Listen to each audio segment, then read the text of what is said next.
Assalamualaikum warahmatullahi wabarakatuh. Perkenalkan, nama saya Fiona Azura Asril dengan NIM 2100696 dari Departemen Bimbingan dan Konseling BP 2021.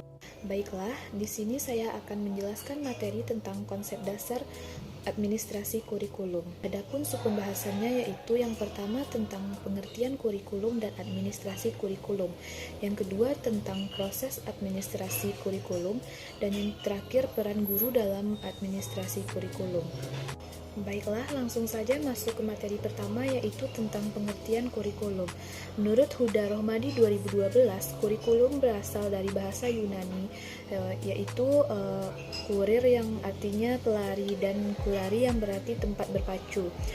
Menurut Suyanto 2007, kurikulum adalah sebagai aktivitas yang menyangkut semua kegiatan yang dilakukan dan dialami peserta didik dalam perkembangan baik formal maupun non-formal guna untuk mencapai tujuan pembelajaran.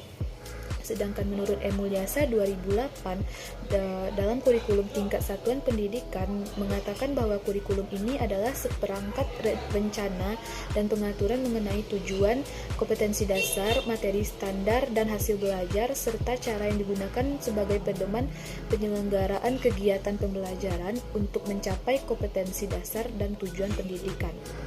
Materi selanjutnya yaitu pengertian administrasi kurikulum.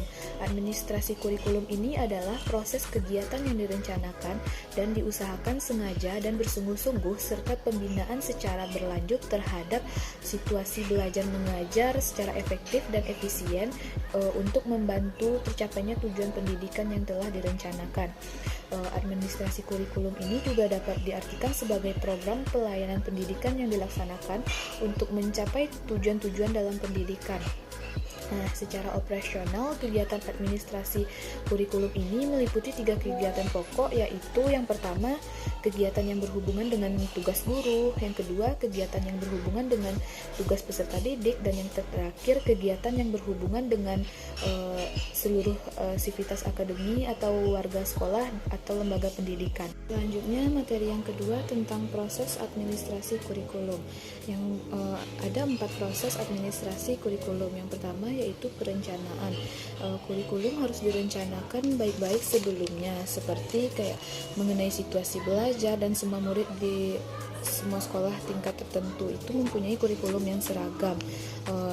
Kurikulum ini berguna untuk membina siswa ke arah perilaku yang diinginkan dan menilai sampai mana perubahan-perubahan yang terjadi pada diri siswa tersebut. Proses yang kedua yaitu pelaksanaan.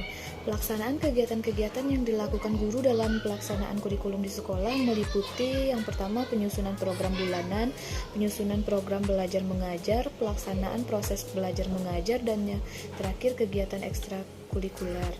Yang ketiga yaitu pengawasan. Pengawasan adalah fungsi administratif bagi administrator untuk memastikan bahwa apa yang dikerjakan sesuai dengan apa yang direncanakan.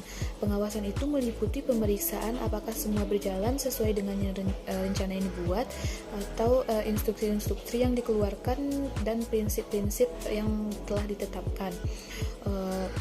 Menurut Simbolon 2004, pengawasan bertujuan agar hasil pelaksanaan pekerjaan diperoleh secara efisien dan efektif sesuai dengan rencana yang telah ditentukan sebelumnya. Yang terakhir yaitu evaluasi kurikulum. Evaluasi kurikulum ini bermacam-macam tujuannya. Yang paling penting diantaranya adalah yang pertama, mengetahui hingga manakah siswa mencapai kemajuan ke arah tujuan yang telah ditentukan. Yang kedua, melalui efektivitas kurikulum, dan yang ketiga, menentukan faktor biaya, waktu, dan tingkat keberhasilan kurikulum tersebut.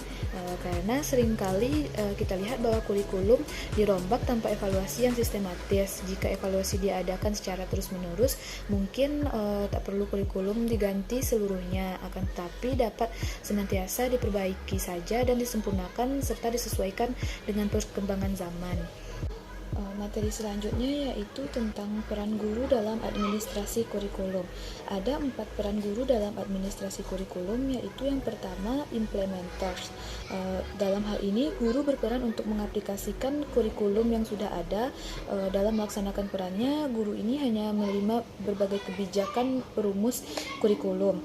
Dalam pengembangan kurikulum, guru dianggap sebagai tenaga teknis yang hanya bertanggung jawab dalam mengimplementasikan mengimplementasikan berbagai ketentuan yang ada.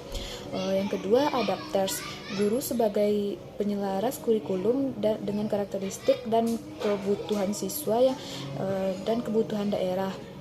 Guru diberi kewenangan untuk menyesuaikan ke kurikulum yang sudah ada dan karakteristik sekolah dan kebutuhan lokal. Yang ketiga, developers. Dalam hal ini, guru berperan sebagai pengembang kurikulum dan memiliki kewenangan dalam mendesain kurikulum tersebut. Dan yang terakhir, researchers, yaitu guru berperan sebagai peneliti dan dilaksanakannya sebagai tugas profesional guru yang memiliki tanggung jawab dalam meningkatkan kinerjanya sebagai guru. Sekian materi dari saya. Terima kasih.